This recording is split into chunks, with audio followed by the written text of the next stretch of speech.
고등학생이 또래 여학생을 성매매하게 해서 번 돈으로 친구들과 놀러 다녔다. 아동 청소년의 성보호에 관한 법률 위반. 형벌이 굉장히 무겁습니다. 그런데 이 사건은 결국 가장 낮은 단계인 1호 보호 처분으로 마무리됐습니다. 어떻게 이게 가능했을지, 여러분의 상황에서는 어떻게 적용할 수 있을지를 하나씩 풀어보겠습니다.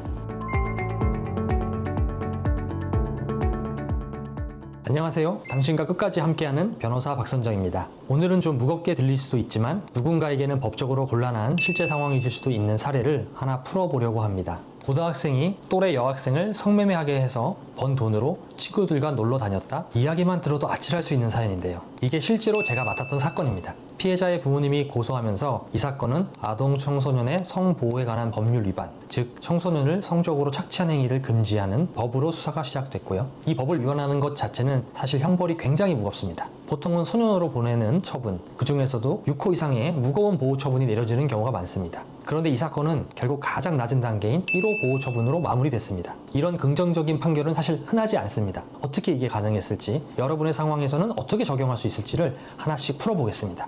제 의뢰인은 고등학교 1학년이었는데 자기한테 관심 있던 여학생이 있었고 이 학생과 놀기 위해 함께 돈을 마련하기로 했다고 합니다. 그러다 그 학생이 고액 아르바이트를 하겠다고 나섰고 의뢰인은 그걸 처음에는 별 생각 없이 허락했는데요. 하지만 뒤늦게 그 일이 단순 아르바이트가 아닌 성매매라는 걸 알게 됐고 심지어 나중에는 사실상 그 일을 계속하라고 유도한 정황까지 있었습니다. 그러면서 번 돈으로 같이 당일치기 여행을 가거나 노래방을 가는 등 노는 데 사용했고요. 이런 상황에서 수사기관은 당연히 미성년자를 이용해서 성매매를 하게 한 사건으로 판단했고 죄질이 좋지 않다고 봤습니다. 솔직히 말하면 변호사 입장에서도 가볍게 보기 어려운 사안이었습니다. 이 사건에서 제가 중요하게 생각한 건 단순히 억울하다며 부인할 게 아니라 인정할 부분은 인정하고 다툼의 여지를 명확히 구분해 전략을 짜야 한다는 점이었는데요. 첫 번째로 저는 이 사건을 처음 맞자마자 이렇게 생각했습니다. 이 사건은 형사처벌로 가면 안 되고 소년보호 절차로 가야 한다고 판단했습니다. 그래서 검찰과 법원에 이 부분을 강하게 주장했고 의뢰인도 수사기관에 착실하고 반듯한 모습을 보이며 수사에 적극 참여하라고 가이드해 드렸습니다. 결국 사건은 일반 재판이 아닌 청소년 보호 사건으로 분류돼 가정법원으로 넘어갔습니다. 두 번째는 태도와 반성의 진정성입니다. 의뢰인과 부모님께 사건의 심각성을 설명드렸고 무조건 부인하지 말고 반성의 태도와 앞으로의 변화 가능성을 법원에 어떻게 설득할 수 있을지를 중심으로 준비했습니다. 그 이후에는 반성문, 사과문, 가족의 교육계획 등을 하나하나 직접 준비하도록 도왔습니다. 의뢰인은 본인이 얼마나 깊이 반성하고 있는지를 담은 반성문을 여러 번 직접 작성했고 가족들은 탄원서를 통해 아이를 어떻게 교육하겠다는 교육 방향 계획까지 진지하게 약속하였습니다. 여기서 변호사의 노련함과 진득한 끈기 발휘가 정말 중요합니다. 보통 이 단계에서 대처를 어떻게 하느냐에 따라 사법부의 판단에 영향을 줄 수 있는 부분이 있기 때문에 해당 비슷한 사안에 대해 실제로 진행하고 처리해본 경험의 여부, 그리고 흔들리는 의뢰인을 잡아줄 수 있는 믿을 수 있는 전문가로서의 포지션이 정말 중요하다고 할 수 있겠습니다.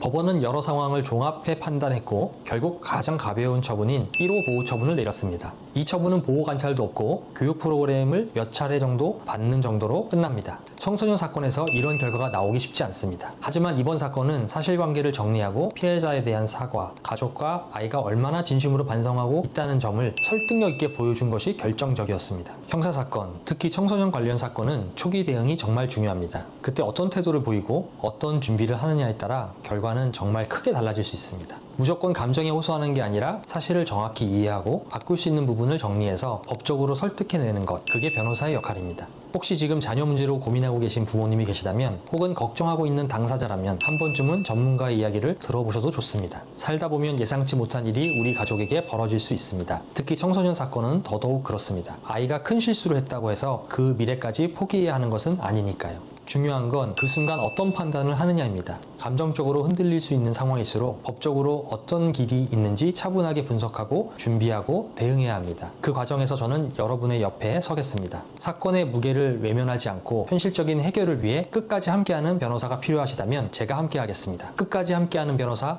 박선정입니다. 많은 사례를 보유한 형사 전문 변호사로서 승소 경험을 토대로 여러분과 끝까지 함께하겠습니다. 구독과 좋아요 부탁드립니다. 감사합니다.